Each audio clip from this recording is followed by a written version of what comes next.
The town of Plattsburgh is finally getting its Veterans Memorial Park. Local officials and some local veterans held a groundbreaking ceremony to celebrate. And environmental activists are fighting with oil companies right now over a bill that would limit plastic packaging. Stay tuned for both of those updates on this edition of Story of the Day.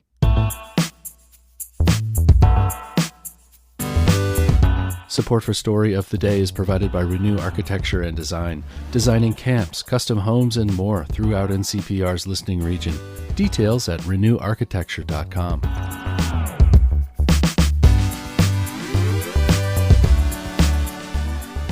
Hi, I'm Lucy Grindon. It's Tuesday, June 6th.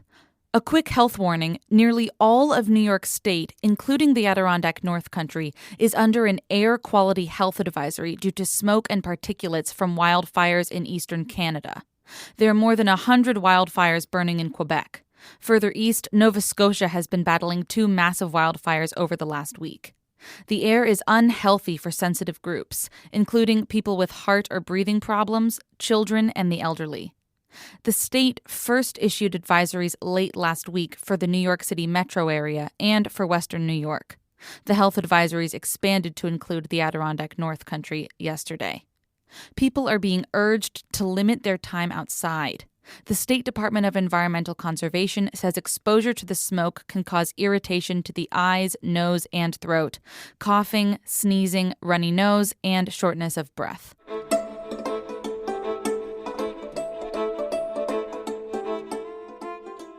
Veterans and government officials just broke ground on a long-awaited Veterans Park in the town of Plattsburgh. The Battlefield Memorial Gateway project aims to bring multiple generations together to remember the region's place in American history. Kara Chapman has the story. On a beautiful sunny day in the town of Plattsburgh, Supervisor Michael Cashman welcomes dozens of people gathered near a wooded area that overlooks Lake Champlain. Good morning, folks. Morning. All right. They're here for the ceremonial groundbreaking of a new veterans park called the Battlefield Memorial Gateway. Set arms! Local vets hoist the American flag. There's an excavator and a pile of dirt with 10 gold-painted shovels sticking out of it. A choir sings the national anthem. You see, by the dawn's early light. The pandemic delayed this moment, the start of the project's first phase of construction. But even before COVID, it had been in the works since Cashman first took office in 2016. That's when local veteran John Rock paid him a visit. When I first got into office, he came to me and he said, "Do you know the story of Crab Island?" I said, "Yes, I know the story of Crab Island, John." Crab Island served as a field hospital during the War of 1812. Both American and British soldiers who died in the Battle of Plattsburgh are buried there. Rock and his American Legion post have honored those fallen for years. But Cashman says they wanted to do something bigger to make sure people knew the story and the region's place in American history. I asked him, "Give me a year to get my feet underneath me," and he did, to the day. He came in, and we engaged in a conversation, and we started activating the plans for the Battlefield Memorial Gateway. Cashman says the park will form a triangle of history with Crab Island and Valcour Island, the site of a Revolutionary War battle. It'll sit right on the shores of Lake Champlain, with a view of the Green Mountains in Vermont. Plans include a Purple Heart Trail, outdoor theater, children's adventure playground, and observation deck. Cashman says it's going to be a multi-generational space. It's not just about memorializing those that have passed. It's about activating a space in such a way where grandparents can bring their grandchildren. There will also be some recreation spaces where people be able to use the former jetties, be it for fishing or to cast off for kayaking. So it really is a very unique space. That space is going to cost money, about $6 million. Cashman says they've got a little more than $1 million after leveraging state funding secured by Assemblyman Billy Jones to apply for grants. Joseph Patnode is with the Clinton County American Legion, the town's partner on the project. Going forward, he says his organization is focused on closing that funding gap. We have to continue fundraising because a lot of this is going to be built on a lot of donations and whatever grants we can apply for and get. All right. Usually we do a countdown of 1, 2, 3. We're going to do something a little bit different. It's going to be USA. Patnode grabs a shovel alongside Cashman, Jones, Rock, and other veterans and town officials. USA. Then Cashman turns to the man who started it all, John Rock. Rock says people from the North Country have fought in every conflict the United States has been involved in since the Revolutionary War.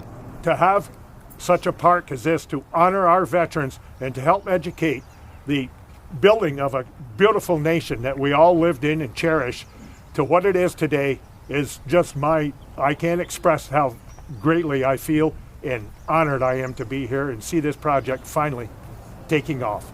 The project's first phase will focus on stormwater management, trail development, and redoing the road that'll lead into the park. The hope is that phase 2 will kick off late spring or early summer of next year. Cashman says that'll keep things on pace for it to open in time for the country's 250th anniversary in 2026. Kara Chapman, North Country Public Radio, Plattsburgh.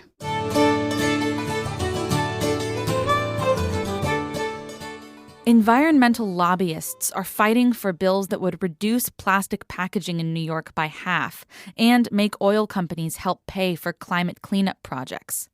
Karen DeWitt reports on the activists' ongoing battle with oil company representatives. One of the bills would cut the amount of plastic packaging with a 50% reduction phased in over 12 years. It would also ban a practice favored by the plastics industry to burn plastic materials that can't be recycled because the recycling industry is now over capacity. The sponsors of the measure are the chairs of the Senate and Assembly Environmental Committees, Peter Harcum and Deborah Glick. Glick says the bill has been amended in recent days to win more votes. She says the new version would share more of the costs of plastic packaging reduction between government and taxpayers and plastics producers. We believe in shared responsibility. This should not be just the responsibility of the municipalities and the taxpayers. This should be something where our friends in industry take some responsibility for the waste that they generate in our homes. So I don't think this is a radical notion. But the American Chemistry Council, major plastics manufacturers, and the state's Business Council remain opposed. In a letter signed by 65 groups, they say the amendments were made without input from stakeholders and that the changes would incorrectly classify too many plastics as toxic substances. They also oppose the banning of a method that they call advanced recycling and that they say differs with the environmentalists' contention that it involves the burning of plastics. They say the process is not technically incineration because it does not use oxygen as a fuel or accelerant. Another measure promoted by environmental advocates and opposed by the industries is called New York Heat. That would cap energy bills at 6% of income for low- and middle-income families, saving an estimated $75 per utility customer. And another bill would create a new superfund to repair climate change caused by gasoline and other fossil fuel emissions. It would be financed by the oil industry. Blair Horner is with the New York Public Interest Research Group, which backs all three of the measures. There are huge issues still facing the state with regard to climate change, the staggering costs that New Yorkers are going to face, and right now they're going to have to pay out of their own tax bills. And so one of the pieces that we're pushing is to make the oil companies pick up their fair share. They're the ones who lied about the dangers, and now we have to live with the consequences. So we think that they should be on the hook. In part, the fate of the environmental bills, as well as many other measures that are unresolved in the final days of the session, comes down to timing. For any major piece of legislation, the majority parties in each house, in this case the Democrats, need to discuss the issue in closed-door party conferences. In those conferences, typically every lawmaker who wants to speak on a matter gets the chance to have their say. And there are only so many hours left to discuss items. The Senate sponsor of the Plastic Packaging Reduction Act, Peter Harcum, says he knows that his bill is competing for attention with many other measures as the days wind down. They have a lot of mouths to feed right now, so we're working as hard as we can. Assembly Speaker Carl Hastie has said that while the session might extend a couple of days into the weekend, he does not anticipate lawmakers returning to the Capitol after this week. In Albany, I'm Karen DeWitt. There's more news all the time at ncpr.org. Today's music was by I Am Snow Angel of Lake Placid and Dan Duggan of Lake Clear. I'm Lucy Grindon, North Country Public Radio.